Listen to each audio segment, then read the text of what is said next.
Stop. Hush. Hey, y'all.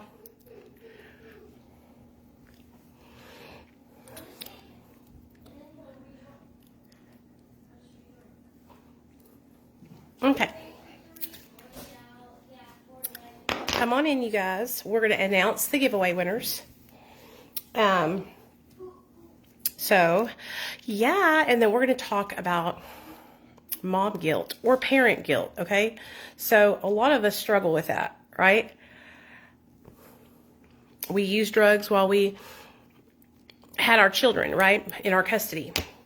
And so a lot of us have a lot of guilt and shame surrounding that. And I want to talk about that tonight. So come on in.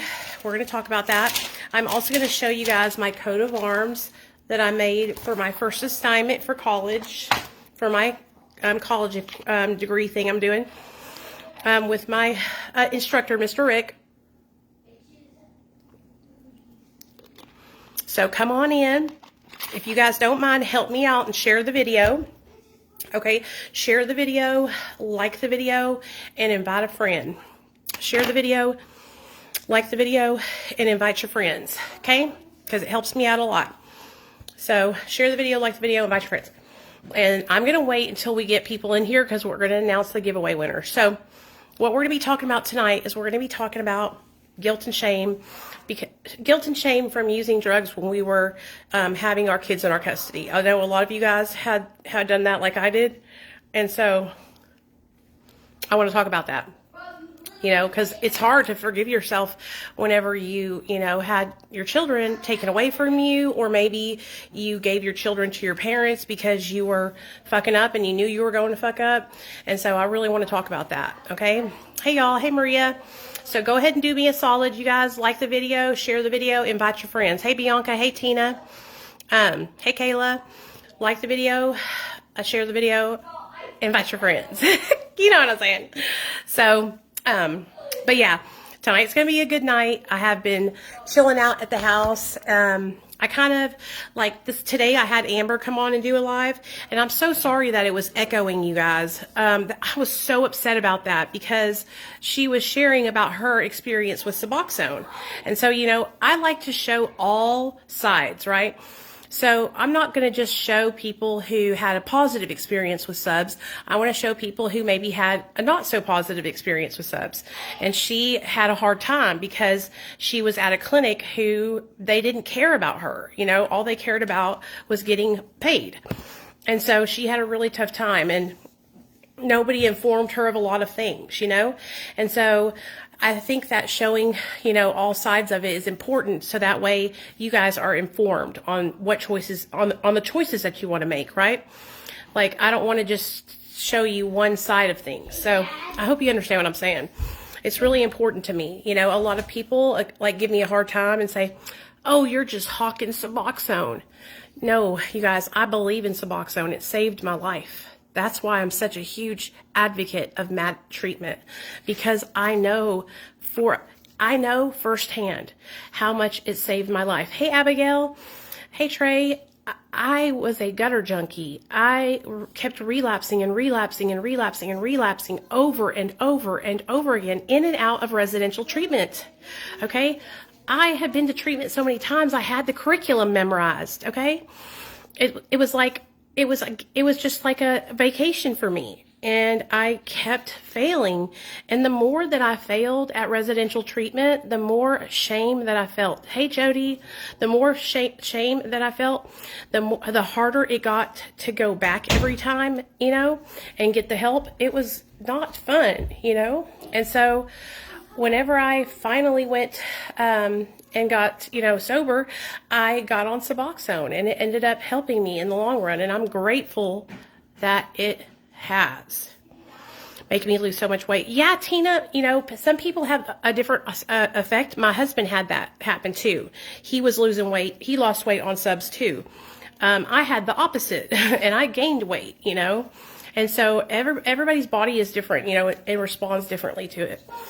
Hey, Lynn. in person or humans. Yeah, exactly. No people are the same. Thank you, girl. So I'm going to be using, tonight I'm actually going to do a deep condition on it because I haven't done it. And one of my people, Carrie, sent me a care package of just like some cool hair stuff and stuff like that. And so I really am trying to keep growing my hair out and keep it healthy. And when it grows out a little bit more, I'm going to get it like super layered, like Farrah Fawcett layers. You'll see. You'll see.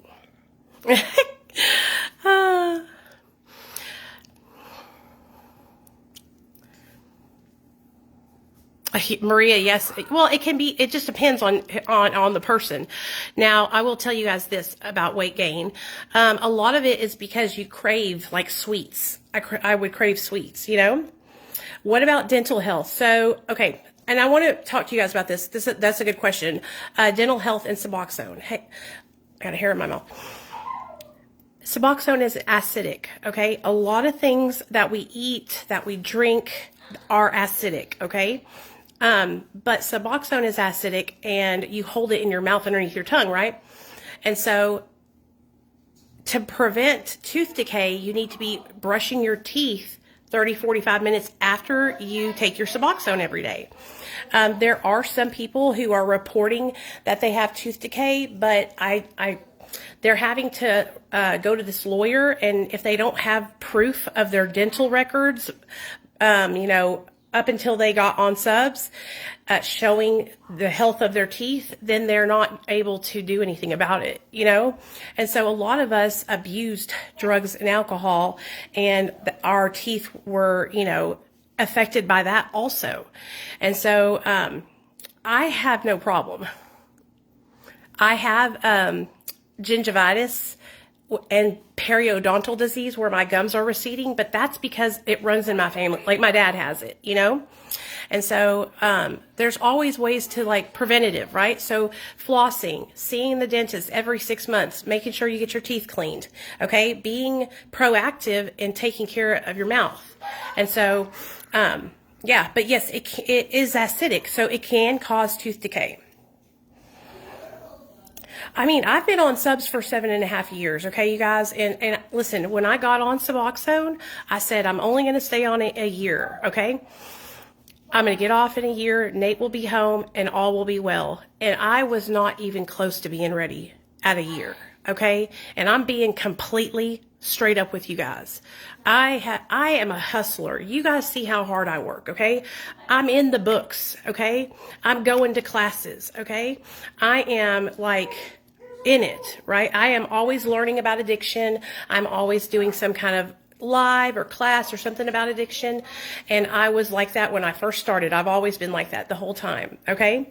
And so if I was struggling and I needed to be on it for a while, then just imagine what somebody who maybe isn't as dedicated to their sobriety and doing everything they need to do to stay sober. Do you know what I'm saying? And so, honestly, those 7.5 years flew by for me, dude. It was like I woke up and they were gone, you know? And I'm glad that I had Suboxone because it really did help me to just maintain.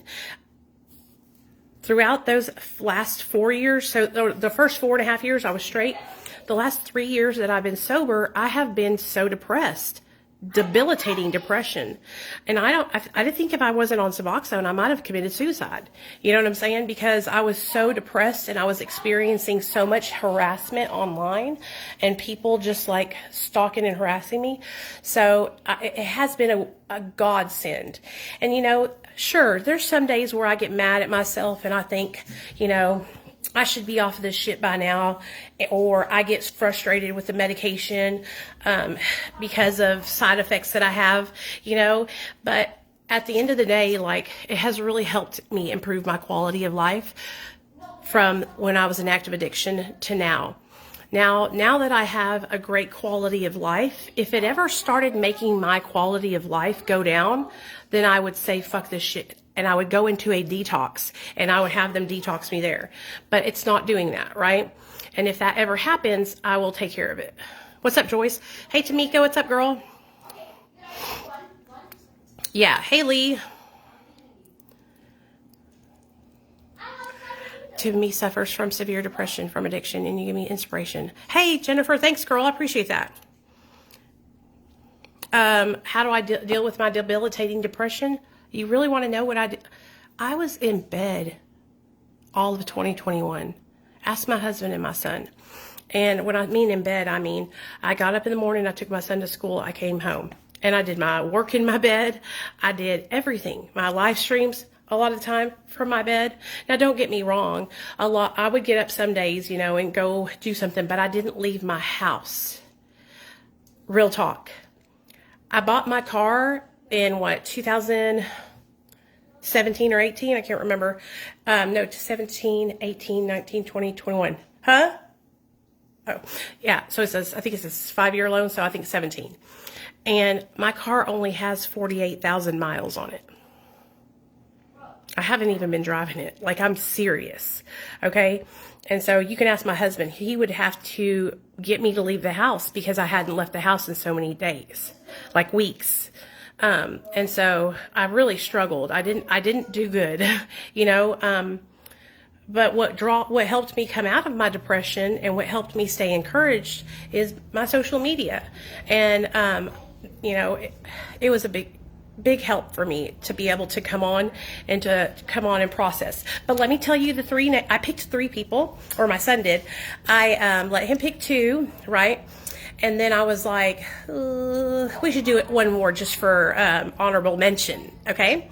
And so the way I did it was I had a list of all y'all's names, and I just let Nate close his eyes, and wherever his finger stopped, we picked him. He picked him, okay? And I circled him.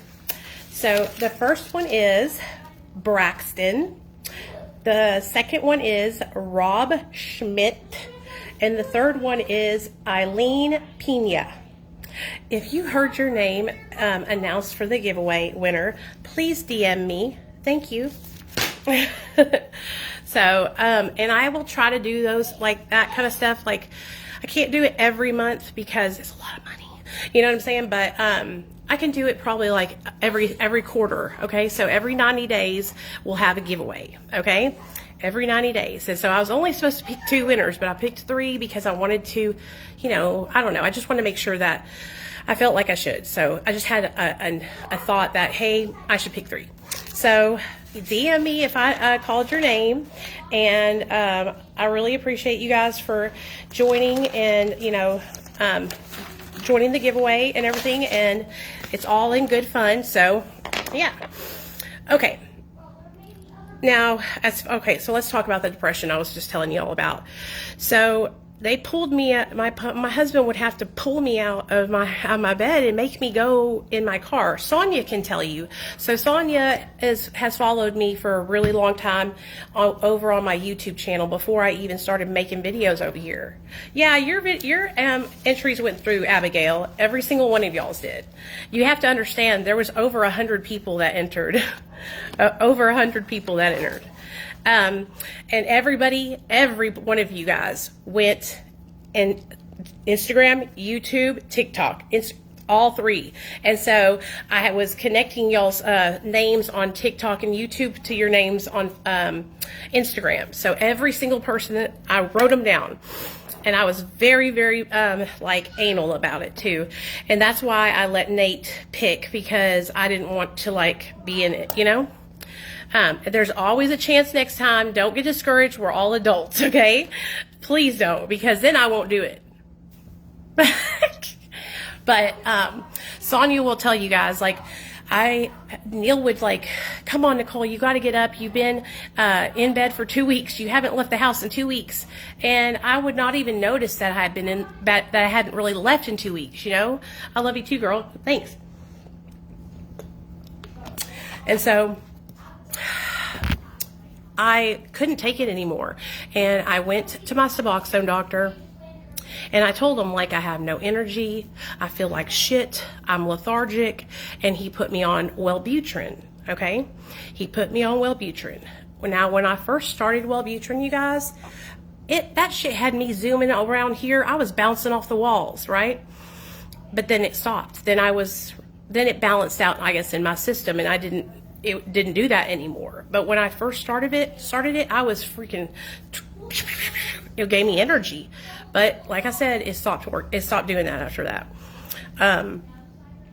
After I got on Wellbutrin, it did help me with my depression a little bit, but not as good as I thought it would, you know? And a lot of the reason why I was so depressed was because I wasn't getting up and moving my body too. Okay? And so that was adding to my depression. But the thing was, I didn't have any motivation or energy to get up and move my body. Do you see what I'm saying? People would always tell me, oh, Nicole, just exercise. If you've never experienced depression to where you can't exercise, like people say, oh, just get up and push yourself and exercise. You can't. It's like you just don't have it.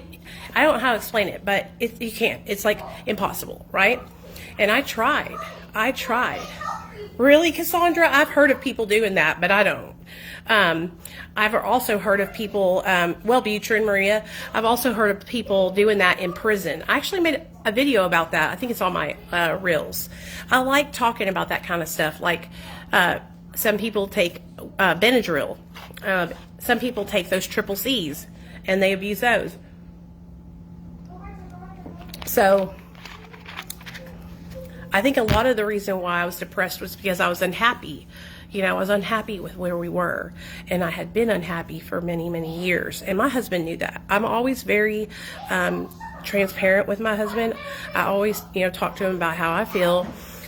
And he knew that I was, depressed. He knew that I was not happy living where we were living, and he knew that I had basically given up on that house, and that I was discouraged, and that I felt kind of like trapped, but I was just being impatient. We really had to work hard to save up money to where we could get out of there. I'm on Wellbutrin and Lexapro. And so I had to wait, but now we're out of there, and I'm happy, and we're in our new place, and I just love it so much. I'm going to get curtains, so don't think I'm going to leave that like that. I just have to get my mom. I want her to design some.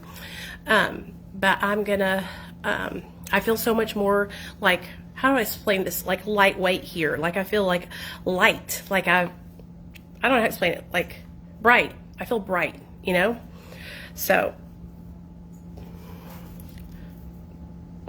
okay, sorry about that, I had a burp. I don't even want to do anything for myself, like self-care. And I used to always wear makeup and my hair done. Now I don't care how I look. I know how you feel. I know how you feel. And now I'm back into like putting my makeup in the morning, and I'm working really hard on trying to control how much food I take in, because I really do want to lose weight, and I really do want to like feel good about myself, And so, I'm just trying to stay positive and keep pushing myself. So I wanted to talk about the mom guilt with you guys, or dad guilt. I suppose guys could have it too, right? And I don't know if a lot of you guys were like me, but Nathaniel got taken away from me, right? Nathaniel got taken away from me, and when I got him back, the first year I got him back, I was struggling so much.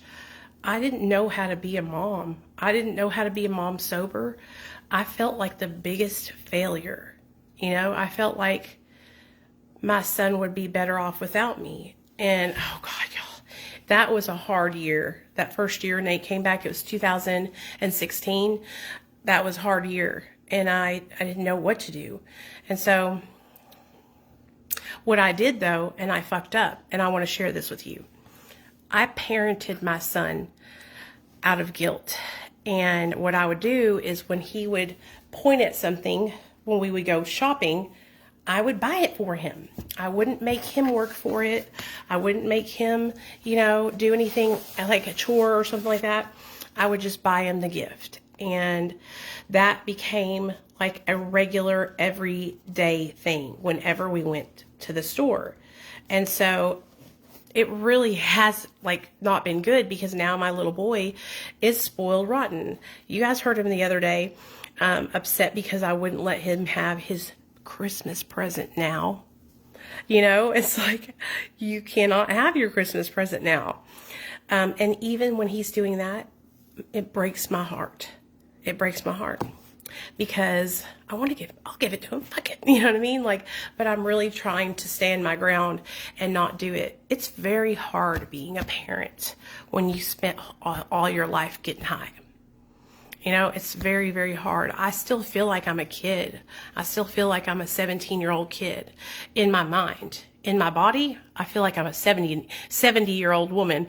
But in my mind, I feel like I just made the dance squad at Lake Hamilton High School, and I am dating this guy, you know, that's a football player, and all kinds of stuff, you know?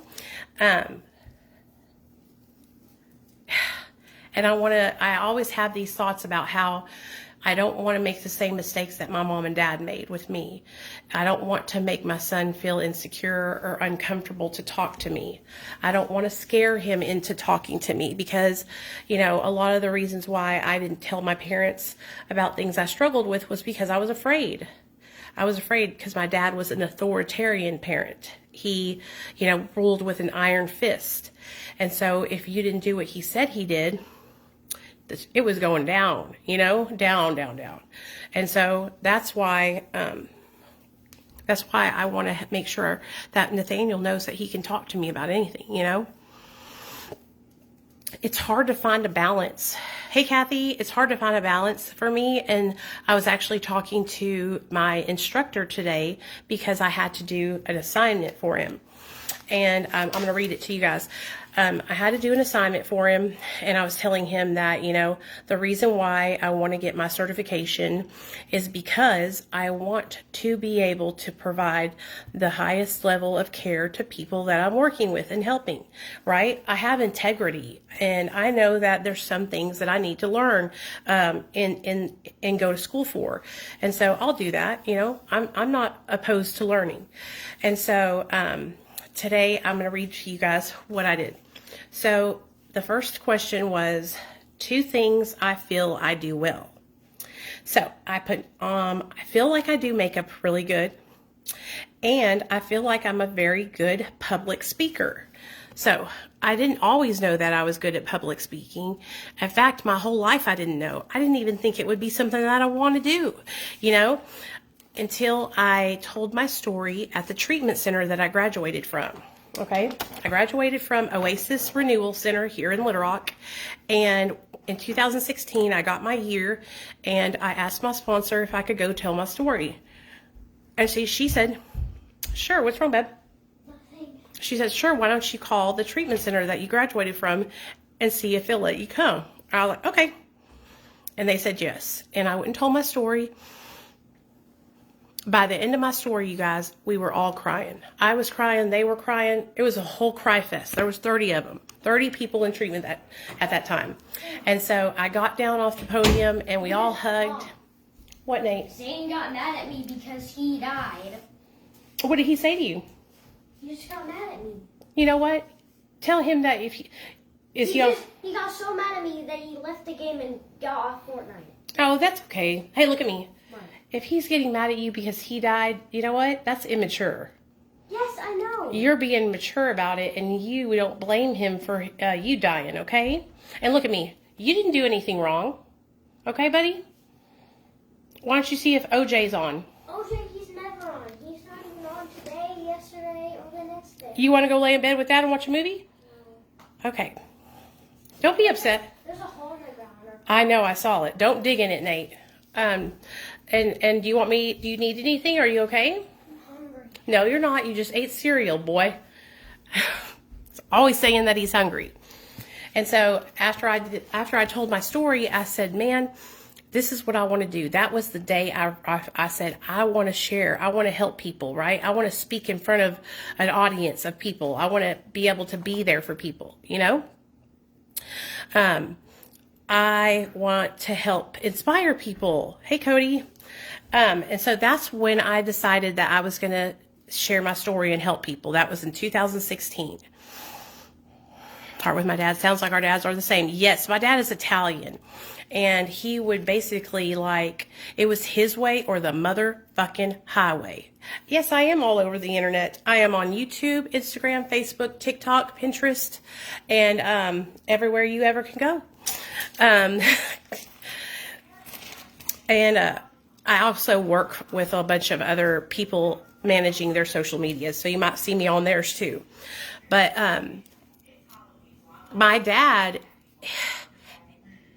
he would spank us with a belt, and I did not realize how much trauma I experienced because of him spanking me with a belt. He would pop the belt and like taunt me and my little sisters with this fucking belt, dude. And when I think about it, because I love my dad, he's a good man. He is a good man. He just didn't know any better. His dad would beat him. So my dad came from a household where his father punched him in the face when he was 5 years old. Okay, like really beat him. And so it was really, really, really sad. My dad told me that story, and it was really, really sad. Oh, I know it's not bad. I didn't take it the wrong way. I am everywhere, because I am really, really active on social media, because I'm really passionate about what I'm doing. That's why I'm always on, and that's why I am on multiple platforms. Yeah, dude, trauma, but I didn't realize it. So one day I was sitting with all you guys actually, and we were talking about trauma, and I was trying to think back to when I was a child, right? What was it that made me not feel safe around my mom and dad to tell them things, right? And it started out with my dad and that belt and them making us, I remember they used to make us sit at the table until we finished every bite of our food. And that drove me insane, dude. Insane. Like, I would never do that to Nate. I would never force my child to eat if they're not hungry. Do you know what I'm saying? And so it's like cruel. And so that's what they would do. And so it was just, I don't know, it's old school parenting style. You know, the new way that people parent their children is like gentle parenting is what they call it. Now, don't get me wrong. If Nate is bad, if he's real bad, I will have to have Neil, go in there and get on him or maybe even spank his butt.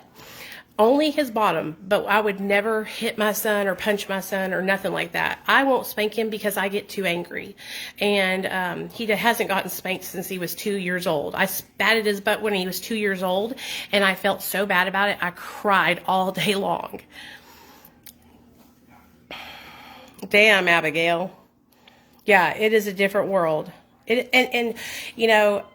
I like that people want to take the time to hear what their children have, because they're little people that are growing up with big emotions, and they don't know how to convey those emotions to us, And so just like my son just now coming out, Mom, Zane got mad because I won or whatever, and he was like really upset about it. I said, well, that's not your fault. He's being immature. You're okay. And he didn't understand, like, why would he get mad at me because he lost the game, right? Why is he taking it out on me, Mom? And so that hurt his feelings. My little boy is very sensitive, very sensitive.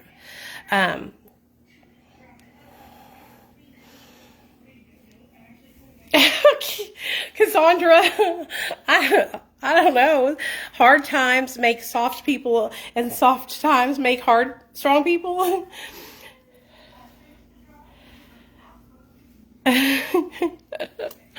But, and today I'll give you guys another example of my little boy being sassy. So today I picked him up, and every single day when I pick him up, it's a challenge, okay? It's a challenge because him and his best friend come running out of the school, and they want to play together every single day. Every day. They want to have a play date every day after school.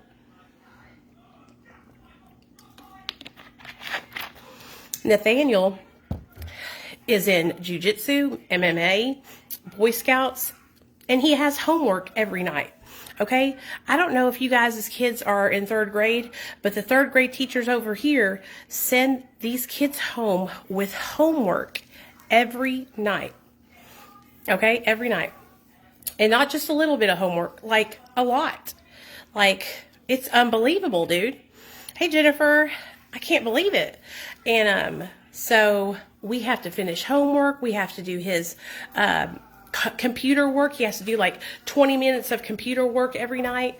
And so by the time we get done with his extracurriculars and we come home, it's 6:30. By the time we eat, it's, you know, it's 7:30. Then he has to get in the shower at 8. And I want him in bed by 9, you know, because he will stay up and not wake up in the morning, and I have to push him out the door. And so they come running out and they're like, please, please, please. And today I said, no. The dogs are at the house. I walked Jetta. I left her out. I don't want her to pee on my new house, right? And so he was complaining, and I grabbed him by his little jacket, and I said, listen to me. I invited Zane over for a play date. I said, I will take the boys home, but his dad said no because he has to go to his mom's house. And I said, I need you to understand that I am the mom and that you are the kid, and I will tell you what we are doing. You cannot tell me that. You know, he's like, Mom, I'm sorry, but I just really want to have a play. I know. And I knew you did. I asked before he ever came out because I was going to allow his best friend, to come over. But he has to go to his mom's house this weekend, you know? So, kids are something else. Okay, let me read this other thing to y'all. What is your most significant achievement? Okay, y'all are going to, what is my most, so besides my sobriety and my little boy, my most significant achievement is the community that I have been able to build on social media. Why, you say? Because when I first started my social media journey, I was met with adversity, and I could have quit right then and never came back, but I didn't. I kept going, you know, and then 2 years into my YouTube channel, I had stalkers, a husband and wife. Their names were Nick and Jesse, and they would make videos about me on the daily. In fact, they took one of my videos where I was talking about selling my ass for some drugs, trading it for some drugs so I could get high, and they edited the video to say, I sold my ass for a honey bun, over and over and over again, making fun of my weight. And so that was my first real group of stalkers. Then they disappeared after about a year. Then I got another stalker here on Facebook, you know, and then I went to TikTok and I got the other lady who was calling CPS on me, And so all these times I have been able to be chased off, right? I was being chased off, dude. People were trying to get me to stop, okay? People trying to stop me from sharing my story, stop me from being able to help people, right? I was trying to help people. I was trying to be of service to people, and people were trying to keep me from doing that. And I could have just walked off and never came back, but I didn't. I stuck it out, and I stuck it out. I made a commitment, and I was dependable, and look where we are today. Look where we are today, okay? Like, this is a big accomplishment, you guys, to have people that depend on you and trust you. I take that very seriously. Do you know what I'm saying? Like, I really go through my messages every single night and respond to every single message every night. Okay? I really do that. Like, you can message a lot of people that say that you can message them, and they will never answer, you know. But I literally go through my spam mail every night here on Messenger, so I can make sure that I get y'all's messages, you know. And so I'm not just one of those people that comes on here and talks about helping people and then doesn't do it, or I talk about helping people because it makes me look good. You know what I'm saying? Fuck that. Okay, here's another one. What is a major fail that you had this year? Hey, Elena. And you guys can answer these questions too. What is a major failure that you had this year? Okay, so I'll tell you mine. January, I failed jumping off the Suboxone. I failed like miserably. I jumped off and I was off of it for 2 weeks and I was depressed as fuck. I was miserable. And so I got back on the 0.25 that I was on.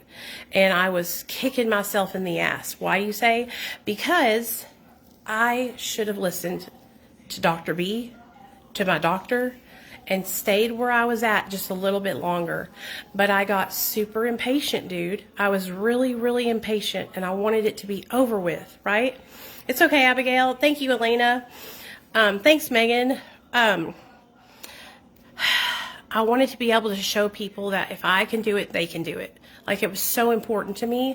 And it was also important to me because I wanted to show all the trolls and haters that I am fucking doing it, you know? And when I didn't, and I came back, because I'm not going to lie about it.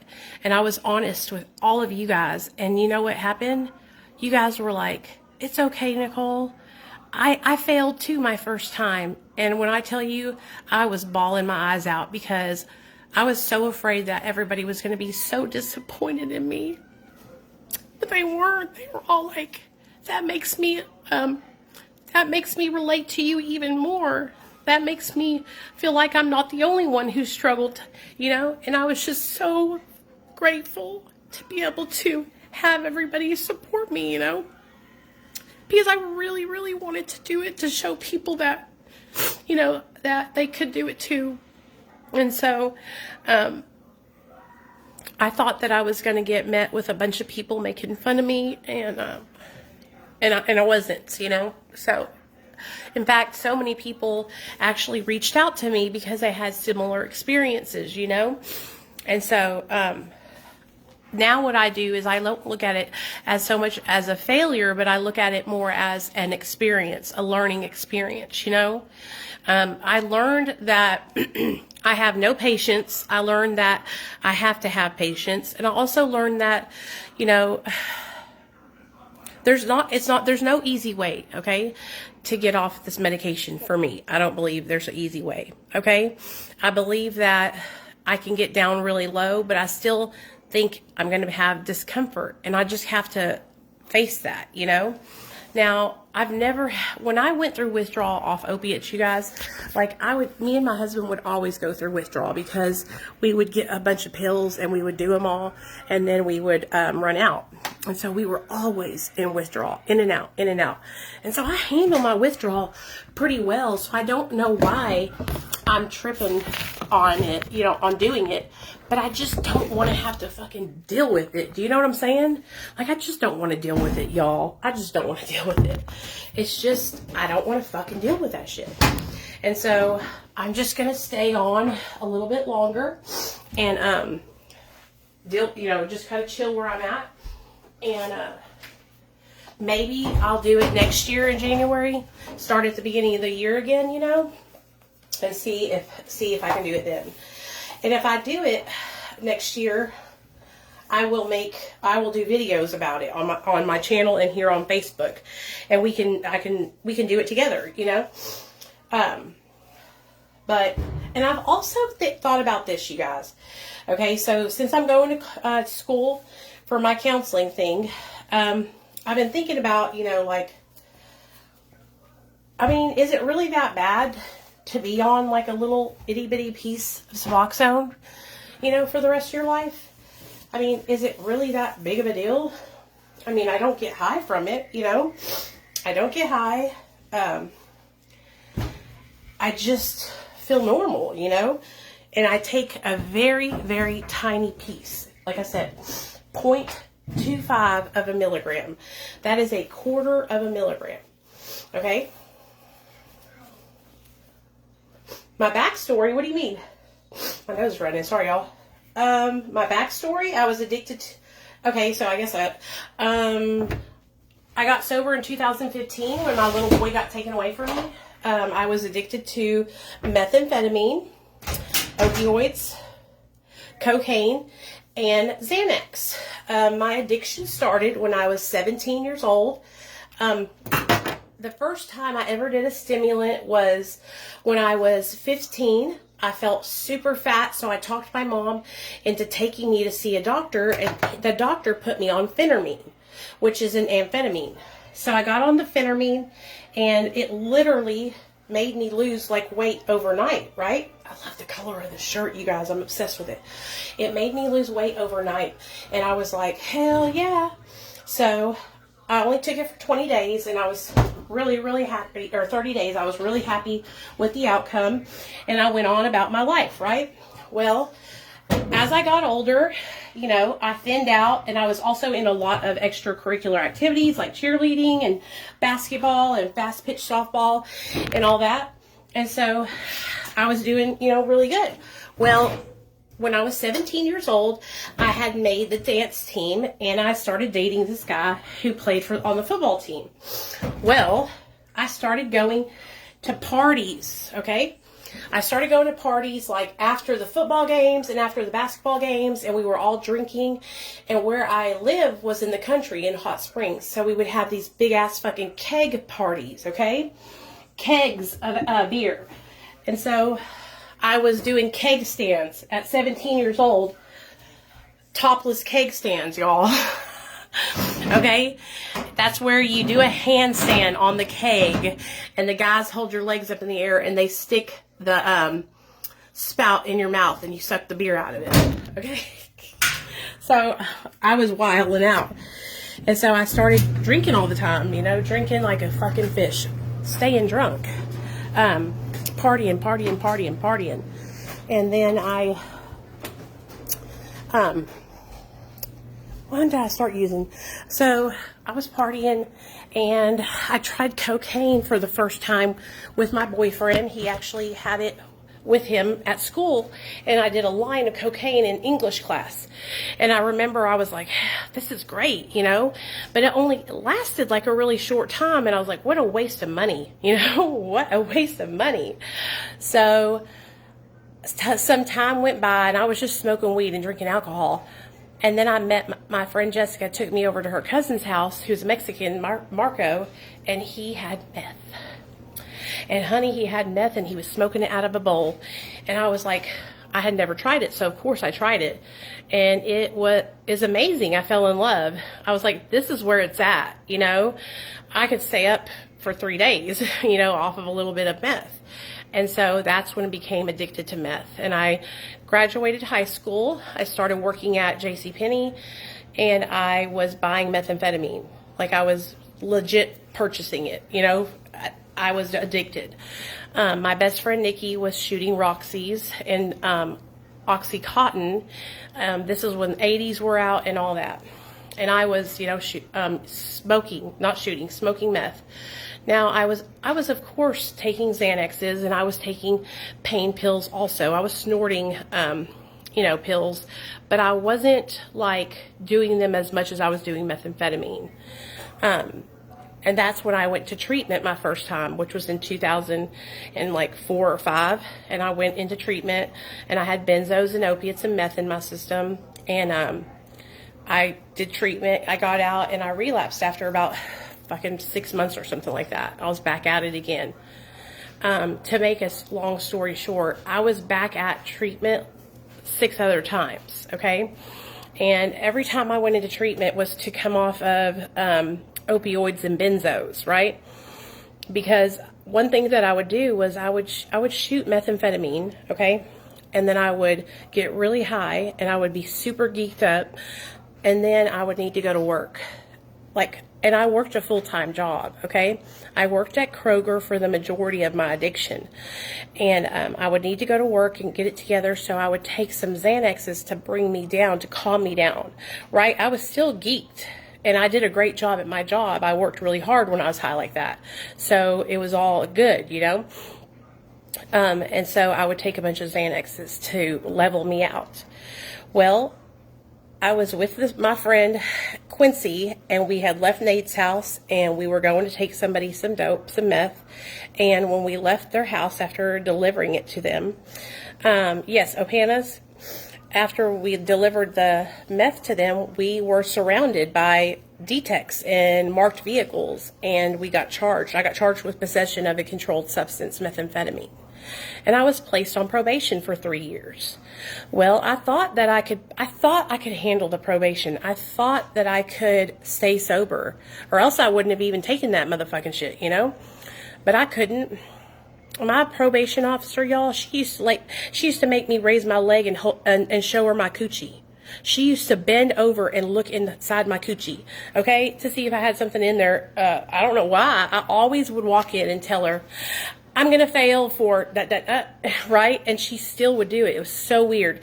One time she made me do it and I was so embarrassed, and she standing over me while I was peeing.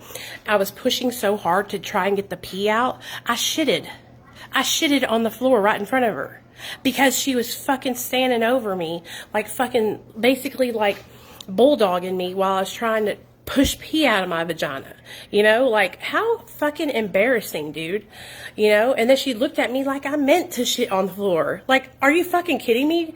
Do you think I want to fucking be here? You know, she was an evil bitch. So I kept failing drug tests, so I figured, well, what I need to do is I need to go to the doctor and get a prescription. That's what I need to do. So I called my sister Michelle and I said, Michelle, I need to know where I can get a prescription of some benzos and opiates. And so she said, bop, bop, bop, bop, bop, bop, right here. So I went and seen this doctor over on Section Line Road. And when I got there, I paid $200, and when they called me back, the doctor literally walked up to me, handed me a book, and asked me what I wanted. And this, when I think back to this, I think, why didn't I get Oxys?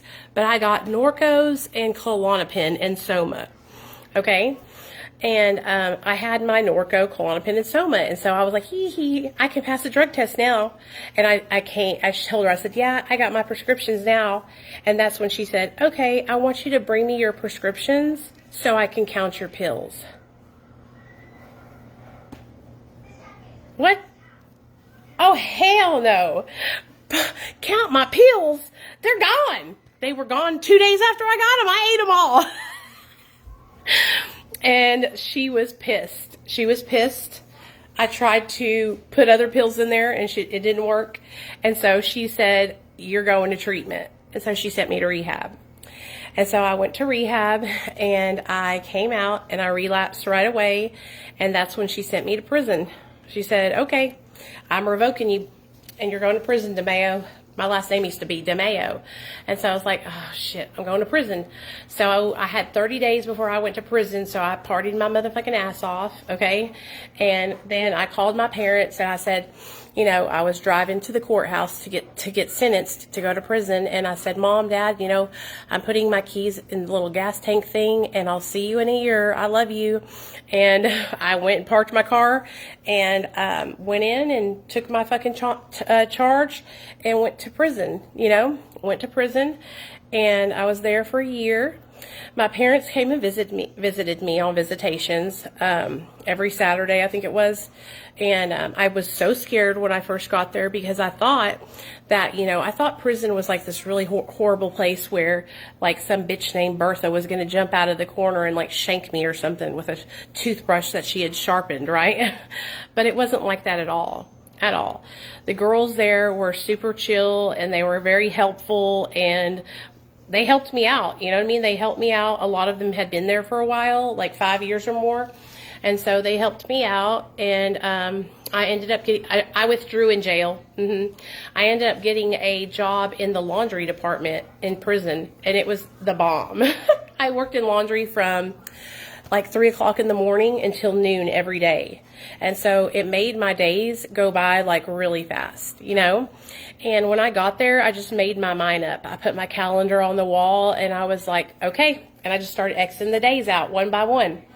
And I got out of there and I paroled out to a sober living house here in Little Rock. See, I lived in Hot Springs. But I had called my probation officer and asked her if I could come back to Hot Springs because I was going to parole out to my parents' house. And she said I was banned from the county. What the fuck? I've lived there for 20 something years, you know? Banned from the county. Okay. I see. So I paroled out to Little Rock, which honestly, best decision I ever made, because I had 6 months left on paper. And the probation office here in Little Rock, dude, they're busy dealing with gang members, okay? They're busy dealing with people who are shooting people on the streets, okay? Because Little Rock has a large gang presence. And so they thought I was an angel. And so I walked my 6 months off paper and I was good to go. Good to go, you know? So I was good to go, and I was living in the sober living, and I was actually doing really good. I was staying sober. I stayed sober for 9 months, and then I fucking relapsed. And that's how it always happened. I would stay sober for 6 to 9 months, and then I would relapse. So I relapsed, and this is when I started shooting Roxy's, okay? I started shooting Roxy's. I dropped the meth for about a couple of years, and I was specifically shooting Roxy's and taking Xanax. And this is where I started to like end up in the hospital because I was overdosing everywhere. They found me in the IHOP parking lot. They found me over here, over there. Somebody dropped me off at the ER. And it was just like I was in the fucking hospital all the time. And you know what? I had to fucking pay those bills. They were taking my state taxes every year because of my hospital bills. Every year. Okay? Every year. So I went to treatment like 2 or 3 more times here in Little Rock. And then I think he did Kathy. He was the doctor over there on Section Line Road. He was like Asian. Right, yeah, Section Line Road. I would have to, I don't know if the little building is there anymore, but it looked like a little house on the right. But I went to 2 or 3 more treatment centers here in Little Rock, and then I met my husband in 2012. And me and Neil I was over at my friend's house. I was living there because I was homeless, okay, you guys? Like, I didn't have my own home. I couch hopped. I stayed at all my different friends' houses, right? And I could always, find somewhere I could stay. And like I stayed with Tara for like 2 or 3 years. Then I moved out of her house and moved in with Robin, my old sponsor. Then I moved out of her house, then I moved in with my friend Joe, and so on and so forth. And so I had moved in with Kaylee and Hunter, and my bedroom was the living room because I slept on the couch. And my car had been impounded, and I sold it. I sold it for $3,000 out of the impound to a lady, and went and bought a whole bunch of Roxy's and Xanax and went on a fucking spree of just craziness. So I was over at their house, and Neil came over with my friend Casey, this guy that I always hung out with. And when I tell you guys, when I saw Neil, I thought that he was so cute. And I told him that. And he asked me if I wanted to go hang out with him that night, because him and Casey were going to get a hotel room. I was like, sure. And so I went and hung out with him that night, and we didn't kiss, we didn't touch each other. We laid on the 2 beds, like facing each other like this, and we talked all night long. We talked about if we wanted to have kids, if we wanted to be married, what our religion was, how many boyfriends we had or girlfriends we've had, all kinds of stuff. Just getting to know each other, And the next morning he took me back to Kaylee's house, and then he called me the next day and asked if I wanted to go out again, And I was like, sure, but I'm babysitting Crooklyn, Kaylee's little girl who is bad. So that's why we called her Crooklyn. And so I went out with him. He came and picked me up while I was babysitting the kids, and we all went out to the park and stuff, and he put his arm around me, and my stomach was like, woo, flipping around, and because I knew I really liked him. Okay, Abigail, I knew I really, really liked him, and so he never left my side after that. We were like this, you guys, stuck together. He started sleeping over at the house with me on the couch. He had a full-time job.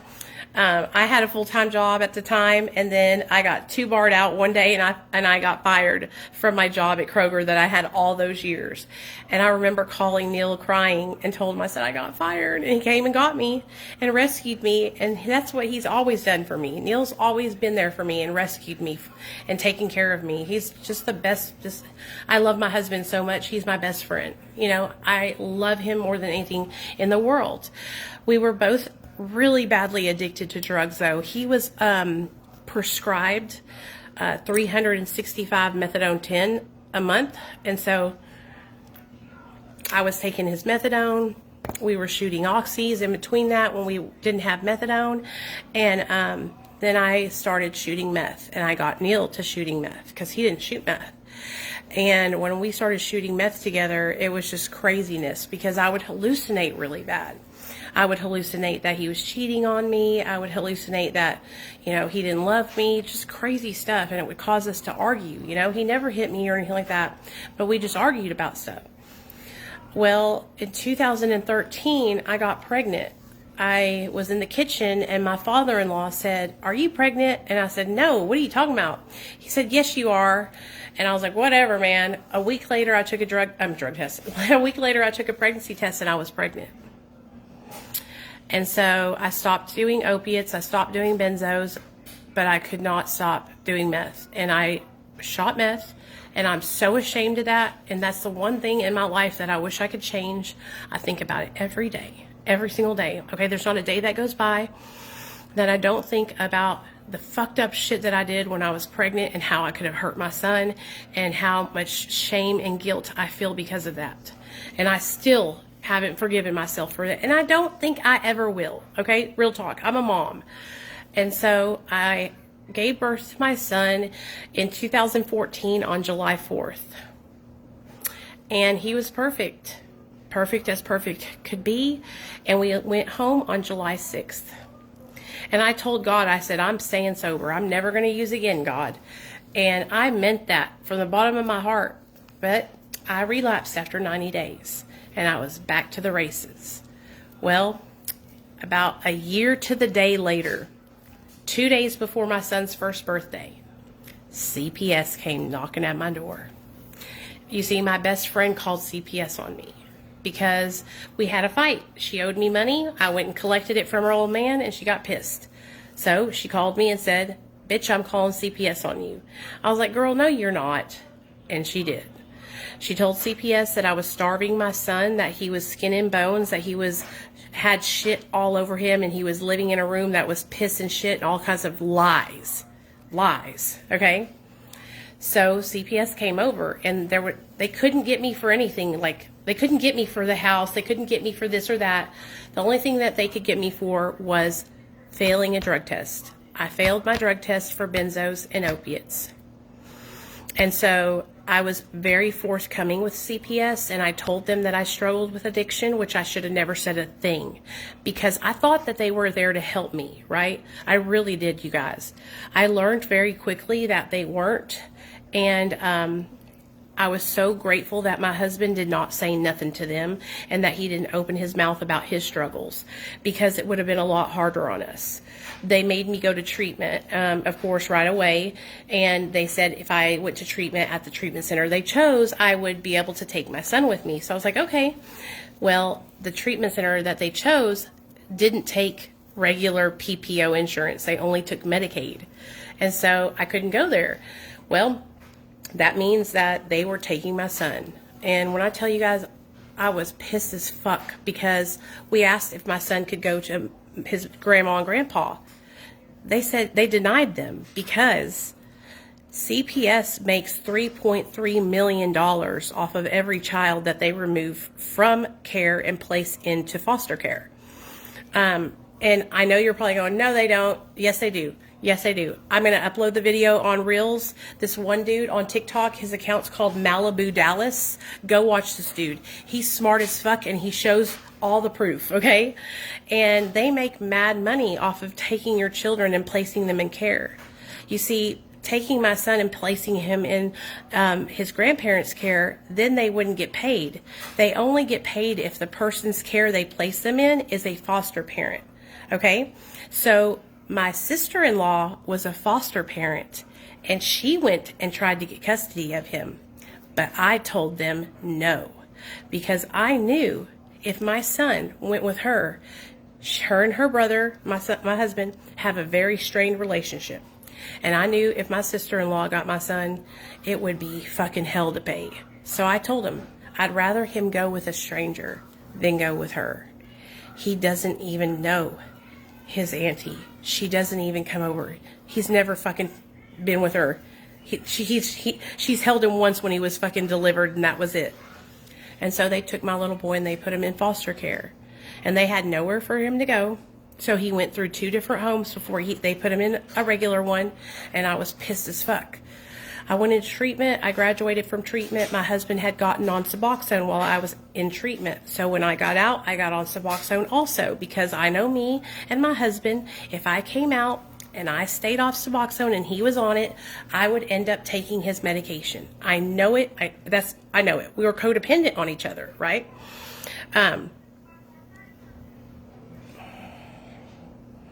Lisa, that's how it's supposed to be. That's how it's supposed to be. That's how it's always been, that they can go with next of kin, right? That are sober, and like my mother and father-in-law are really well off. They had a really brand new nice house, all kinds of stuff.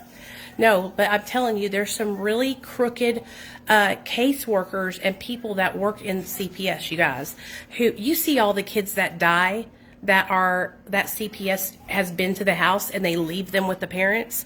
So, you know, they really were just backwards. And I truly believe it was because they wanted to place my son with my sister-in-law, and they didn't know that I would raise Cain about it. You know what I mean?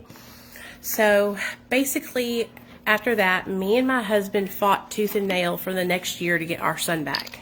They tried to keep my son from me. They tried everything in the book. They made me take psychological evaluation after psychological evaluation, because they kept trying to prove that I was somehow unfit. Okay? They tried to accuse my husband of drinking alcohol and being an alcoholic. My husband doesn't drink any alcohol. We don't have alcohol in the house. Okay? Then they tried to say that because we were on subs, we weren't sober, so we couldn't have our kids back, right? So I fucking brought my whole team from the fucking doctor's office and my nurse and counselor and everybody to court the next time we came, and proved to them about our sobriety. And that's when the judge said, give them these kids back. Give them their kid back, you know? Give her, bye y'all, you're out of here. Go, take your kid.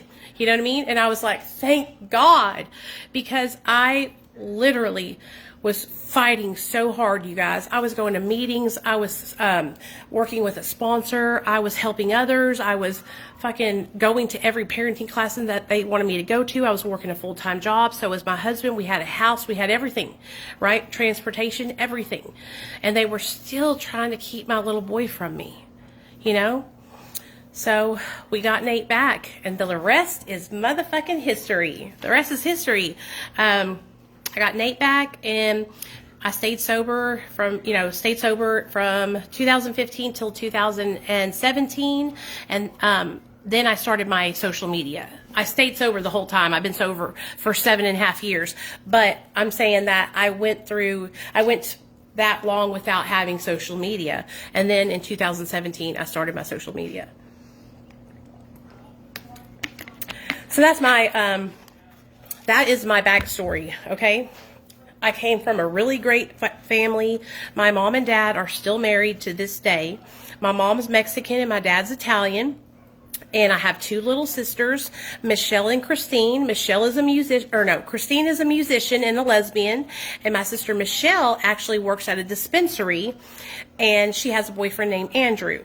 My sister Michelle does medical marijuana. She's the one who basically made me realize that it could have therapeutic value and help people, because my sister has glaucoma, and it has actually relieved the pressure behind my sister's eyes from smoking weed.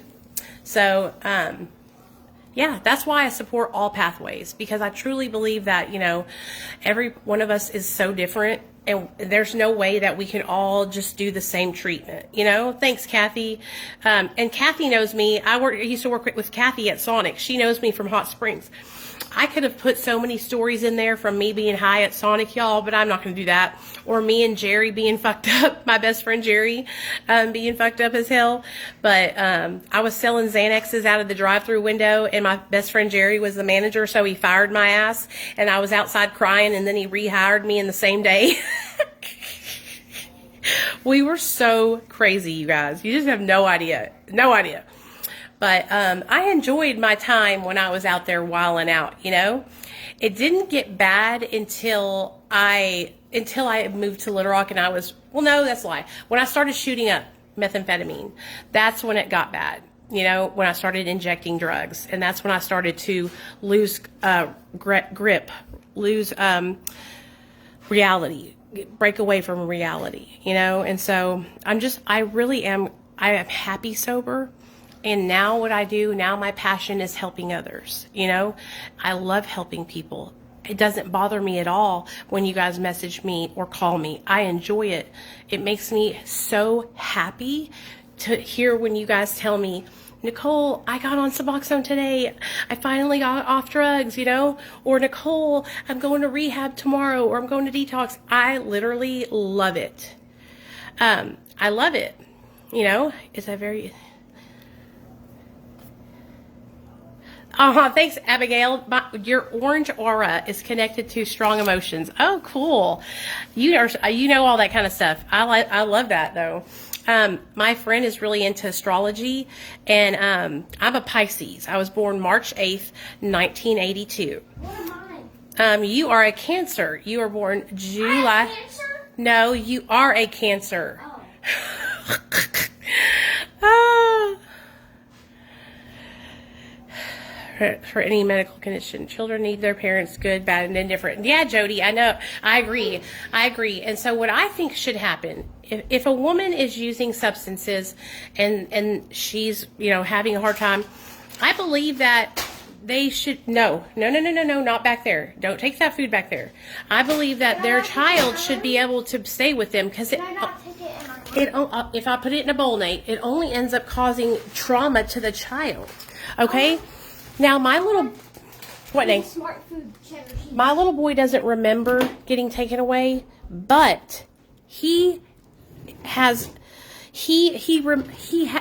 body remembers the trauma, because my little boy has never been left anywhere in his whole entire life. Okay, ever. If I'm late 1 second, and I don't mean late, I mean like he's a car rider. I don't pick him up and I walk up.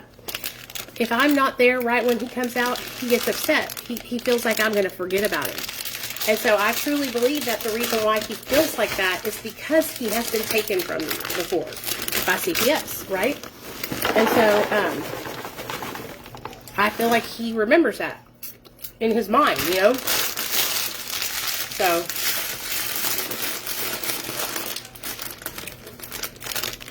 you know, using drugs doesn't make a person a bad person, okay? And I'll go even further. Like, we're adults. If we want to use drugs, we can use drugs, right? There you go. Don't make a mess, Nate, okay? If we want to put substances in our body, we have free will to do that. And so, it's crazy how... you know, the government tries to control what we do with our kids and stuff. You know, as long as you're not causing harm to your children, that's your prerogative. Nathaniel, right now, pick up that toilet paper and throw it in the trash can. Come on now, buddy. This is our brand new place. You can do better than that. And listen, I don't want to do drugs, you guys. I'm not saying that, but I'm just saying, like, why are they trying to tell people what they can do? You know, it's just crazy to me. It's just weird. You're annoying. Yeah, my son says stuff like that too.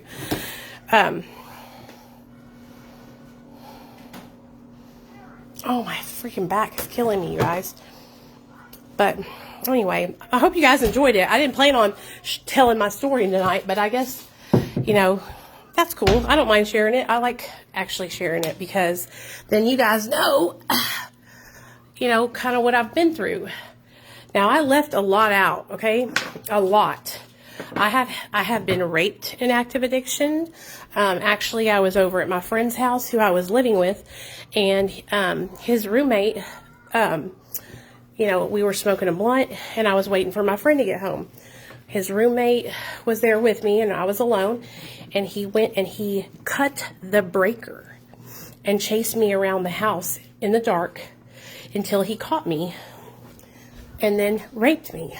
Told me if I didn't give it to him that he would basically beat the dog shit out of me until I was unrecognizable to my family. So, you know, so I just fucking did what I had to do to get the fuck out of there. And the minute it was over, I ran out of there like a fucking, I ran out of there so fast there was smoke coming from my feet. And then another time in active addiction, I got knocked the fuck out by a girl. Her name was Amy, and she thought I was talking to her old man, which I wasn't. And let me tell you, her old man got busted for child porn and is in prison now. Why the fuck would I talk to that fool? He was old as hell too, like 50 years old. I was just getting meth from him. But she came over at 3 o'clock in the morning, and my friend Tara was like, hey, Amy's wanting to talk to you about something. So I walked out there, and I was like, hey, girl, what's up? Before I could even say what's up all the way, she dropped my ass. And I was like, not expecting it. She stole on me. And she got in her boyfriend's truck and tried to run me over with it. So I rolled out of the way, got up, and ran so fast that smoke was coming from my feet again. That was the first time that I have ever experienced fight or flight. And it was like flight, you know what I mean? Like there was no question about it. I was flying out of there, you know? I had also been up for like days. And so I had no coordination. I was just really wobbly and just tired as fuck, you know? So anyway, I'm going to get off here, you guys, and go lay down. But I need the giveaway winners, Braxton, Rob Schmidt, and Eileen Pena to message me and let me know your Cash App or Venmo or whatever. And I will go ahead and send you your gift. And we will do another giveaway, you guys, in about 60 days, 60 to 90 days, okay? And we'll do another one, so don't get discouraged or anything like that. We'll do another one, and the people who have already won won't be eligible to enter into the other one. Do you know what I'm saying? So I love you guys. I hope you guys enjoyed hanging out with me tonight. I enjoyed hanging out with you. And, yeah.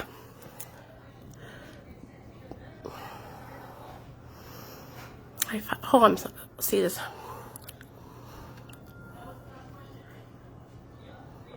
Oh, I'm sorry, Lisa. But I love you guys, okay? Be good. If you need to message me, you can DM me, and I answer my messages. I'm about to go sign on right now so I can answer all the messages that are in there, okay? Okay, Sheila, thanks. I appreciate it. Yeah, come on with it, girl. So I'll see you guys tomorrow. I'll be live tomorrow, okay? All right. Night, y'all.